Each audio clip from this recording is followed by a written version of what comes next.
La Procura di Agrigento chiede al GIP di archiviare l'inchiesta a carico della Mar Ionio di Mediterranea Saving Humans. Certamente non può essere criminalizzato in sé lo svolgimento dell'attività di salvataggio di vite umane in mare, che anzi costituisce un obbligo giuridico per ciascun uomo di mare.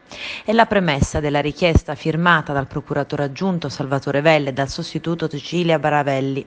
L'inchiesta è a carico dell'armatore e coordinatore della missione Giuseppe Caccia e di Massimiliano Napolitano, quale comandante del rimorchiatore battente bandiera italiana, accusati di aver violato il testo unico sull'immigrazione, avendo effettuato il trasporto di stranieri nel territorio dello Stato, consentendone illegalmente l'ingresso.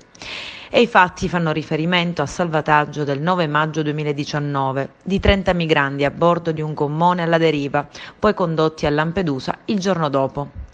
Ai due era stato contestato anche di non essersi rivolti al centro soccorsi libico, pur avendo compiuto il salvataggio nella zona SAR della Libia.